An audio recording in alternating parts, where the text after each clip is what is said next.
These anniversary celebrations were held in Blantyre, a major city but not the capital.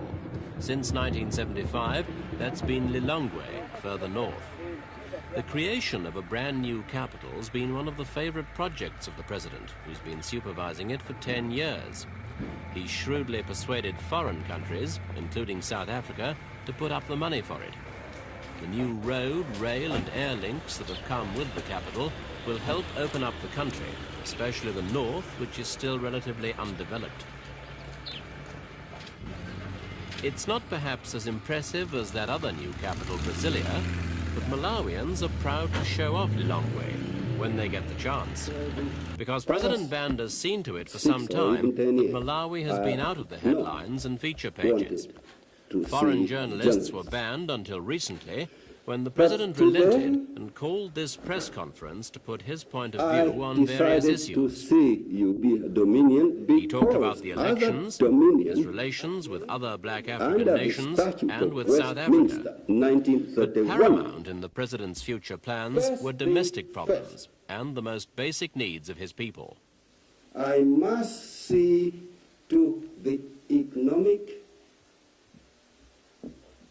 and social condition of the people of Malawi first.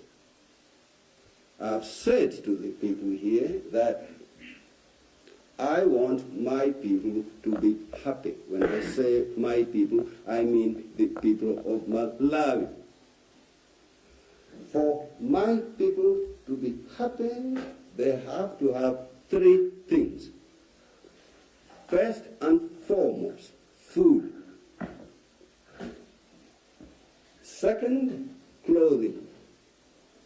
Third, a decent roof over their heads. In other words, housing. In essentials, Malawi is now better off than ever before. In foodstuffs, for instance, it can now claim to be self-sufficient, and markets are plentiful in fruit, vegetables and fish. Most of it's produced by smallholders in what is still, after all, a basically agricultural country.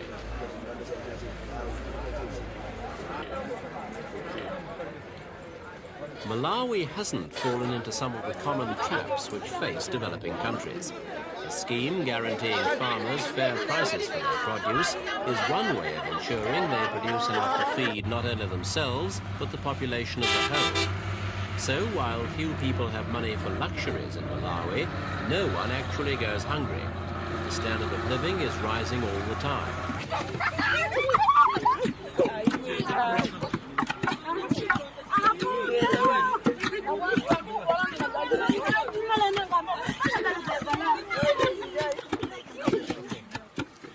In the villages, maize is pounded in the traditional way. It's a scene that hasn't changed in centuries, but it doesn't sum up the story of the country's agriculture. For nowadays, a tractor's just as common a sight, harrowing the fields of the larger farms. Old and new are working side by side, trying to shrug off Malawi's tag as one of the world's poorest countries. Agricultural labor has been extolled as a virtue by the president. His favorite rallying cry has been unity, loyalty, obedience, discipline, and hard work in the fields. For a basically fun-loving people, it's a strict guideline to follow, one that will have to be observed. For Malawi's main resources are its land and its people.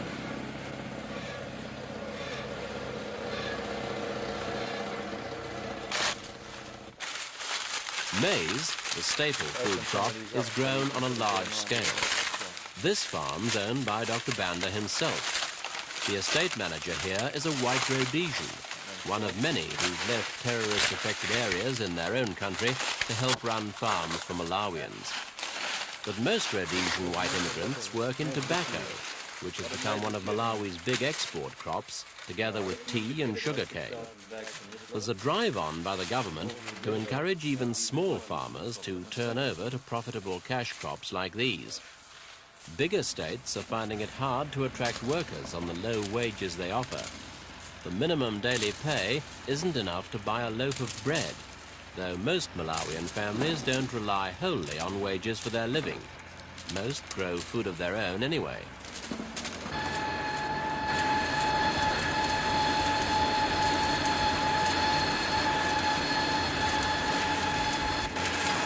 There are better wages to be earned in industry, but payrolls are still low enough to encourage foreign investors. Major companies and banks from Canada, France, Britain, even South Korea, as well as South Africa, are falling over themselves to invest in Malawi. That's mainly because President Banda has always insisted on the prompt repayment of foreign loans. And with Malawi's cheap pool of labor, overheads can be kept satisfyingly low.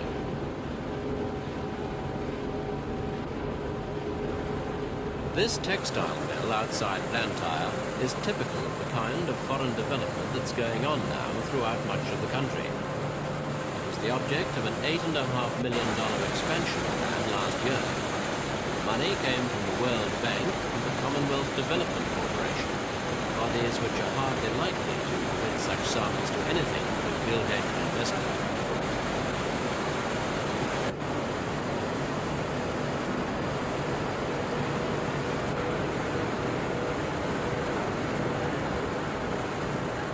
Using 30,000 bales of domestically grown cotton every year, the mill produces 17,000 miles of cloth, and its prices are competitive with those of rival countries including Pakistan, India, Hong Kong, Brazil and Portugal.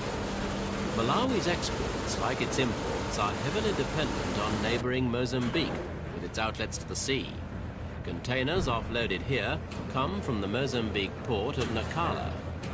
Being landlocked, Malawi is very vulnerable to future political change which could effectively block this lifeline. It's also a busy transit route for Zambian products on their way to the coast. One of Malawi's most important trade links by rail, road and air is with South Africa. A strange sight in the supermarkets of Malawi, row after row of foods from South Africa. Strange because member states of the Organization of African Unity have run boycotts of African goods as a retaliation against Pretoria's policy of apartheid.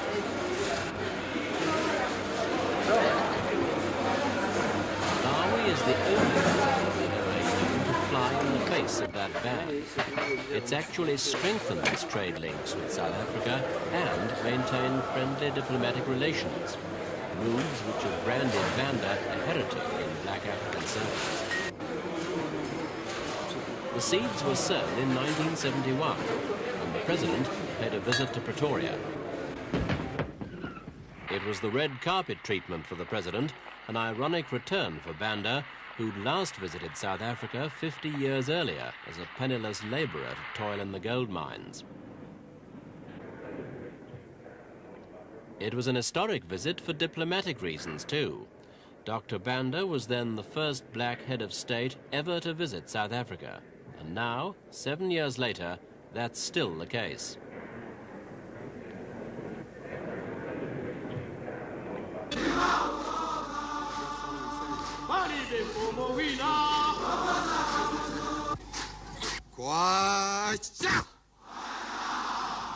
Freedom! Freedom! Since '71, Banda's friendship with South Africans has been criticized as weakening opposition to apartheid, but the Malawian leader insists that he too opposes apartheid. Even so, he says he can't accept that isolating South Africa can help the black man's cause. I deal with South Africa openly, not because I agree with the policy of South Africa. No, not at all. When I went there, I was amazed because the Africans here, African leaders, said that the Africans of the Union or the Republic would throw stones at me. Just the opposite. Thousands and thousands, literally, came to see me. For the first time, black and white in South Africa came together because I was the attraction. The white wanted to see me. The black wanted to see me. So much so that as a result of my being there, for the first time, top South African political leaders ate at the same time with Africans. As I am speaking to you, I'm getting letters from both black and white South Africa saying, you do not know what you have done for us. Your coming here did us a great deal of good. Please come again. When are you coming again? Because things have improved since you were here. We know that if you came again, they would improve even more.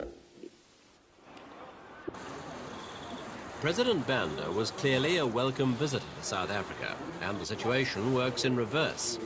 For Malawi is one of the few African countries where South African tourists are encouraged to spend their holidays. Lake Malawi is particularly popular with them, and with Zambians and white Rhodesians as well.